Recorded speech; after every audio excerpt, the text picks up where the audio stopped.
What's up guys, I'm J-Man, and let's talk about Hans. The one character in Frozen that turned out to be a total fraud. Some people were shocked by it, others already saw it coming a mile away. Either way, they thought it was very inventive and totally subverted the whole Prince Charming trope that a lot of people had grown tired of. Personally, I hate this twist. I know technically it's meant to teach girls to beware of men who are nice to them who might secretly be after something or using them in some way, and I'm not gonna act like there aren't men out there like that at all, but the way it's presented here, it seems like it's teaching girls to be suspicious of any man who was nice to them. Believe it or not, there might actually be some guys out there that are kind because they believe in good manners. And what really sucks about it for me is that until that moment, Hans was actually my favorite character, because he's the type of guy that I really want to be like. An earnest man who believes in treating women with respect. But instead, they had to go, the hell with that, let's make him evil. So remember girls, if a guy is nice to you, chances are he's actually a jerk. But with all that said, Hans' whole plan has gotten some harsh criticism over the years. Some of it is justified, while some of it is not. So I'm here to clarify Hans' whole basic plan about taking over the kingdom of Arendelle while also showing how flawed it is too. This is why Hans' plan does and doesn't make sense. So here's the basic rundown of his whole plan. He wants to take over the kingdom by marrying into it, and he wants to be the only ruler for some reason, which it's never established why, but he just wants it all to himself, and that's all we need to know. So his plan was basically to marry the queen, but as he says, as heir, Elsa was preferable, of course, but no one was getting anywhere with her. So there's obviously no reason to try, I guess. So he went after Anna instead and thought he would have to stage a little accident for Elsa. Now, I can only assume that to mean kill Anna, frame Elsa for it, and then sentence Elsa to death. But things changed when it turned out that Elsa had snow powers and Anna decided to go after her. Now, technically, this actually provided a better plan for Hans. For all he knows, Anna could definitely die either by being out there on her own or Elsa could do it for him, in which case sentencing Elsa would be easy as pie. Notice I said technically though, because he doesn't actually use it to his advantage, but more on that later. So while she's gone, his horse comes back, because a horse that's never been to this kingdom or mountains before can just find its way back somehow, and Hans automatically knows where in the mountains to go look for her, even though he's never been to this kingdom either, and he just knows in which direction to go. The only reason Anna and Kristoff were able to find it themselves is because of Olaf, who was like literally a walking plot convenience. But somehow he manages to find his way there, and he tells everyone that no harm is to come to the queen.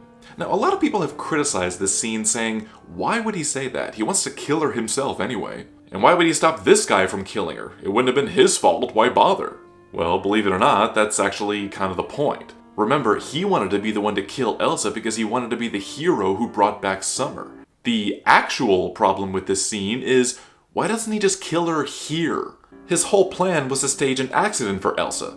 Well, this whole scene is all the accident he needs. She's literally about to kill two men so he could just draw his sword and kill her right here, and he would be the hero of Arendelle who also saved two men in the process. But instead, he's still sticking to his original plan because the only reason I can guess is that he still thinks the kingdom won't actually be his at this point. Which is also pretty stupid because the people would probably think who better to rule the kingdom than the guy who brought back Summer. Also, if he still thinks that he needs to marry into it, then why didn't he have Anna say their wedding vows right before she left? Did he honestly think that she would be able to bring Elsa back? Anyway, so he knocks Elsa out. Either he was trying to kill her here, or he actually knew this giant chandelier would only knock her unconscious, and they bring her back to the kingdom. Now, this whole scene is actually kind of pointless. He's basically asking her if she can bring back Summer herself, but if he thinks that killing her alone would bring it back, why would he care?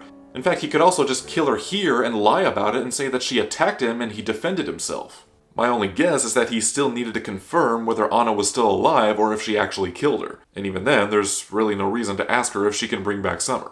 Soon the royals tell him that Arendelle will look to him, and that's the moment where he realizes that he can now kill Elsa and rule the kingdom. Then Anna comes back and he turns her down for a kiss, and I kind of think that if he really was that evil, maybe he would have actually kissed her. Not because of true love or anything, but because he just would have loved to have kissed a beautiful girl for the sake of kissing a beautiful girl. Anna would be confused as to why it wasn't working, and that's when he says, if only there was someone out there who loved you. Or better yet, he could say, probably because I was never in love with you, which would have made him more of a slimeball and would have accentuated his evil nature even more. So he leaves her alone because he thinks she's going to die soon anyway, and for some reason the door can be locked on the outside. Pretty convenient. Then he goes on to lie and say that he and Anna shared their wedding vows, even though they had no priest or even a witness to see it, so there's kind of no reason to lie about it. Then he sentences Elsa to death. They go to her dungeon where she's being kept, and she somehow managed to break free through the wall, even though that's not how ice works, and he meets her out in the middle of the blizzard. How he was able to get to her and find her in the middle of all that, I will never know. So he lies and says that Anna is dead because of her, even though technically he wouldn't be wrong because she did actually cause it to happen, and he takes out his sword. Why Anna was able to hear it instead of Elsa, who is literally 3 feet away, is also a mystery. He eventually gets knocked out, somehow, and eventually Anna gives him a fist kiss. The others cheer her on, even though they had no idea that Hans was actually evil because they were in the room when Hans sentenced Elsa to death.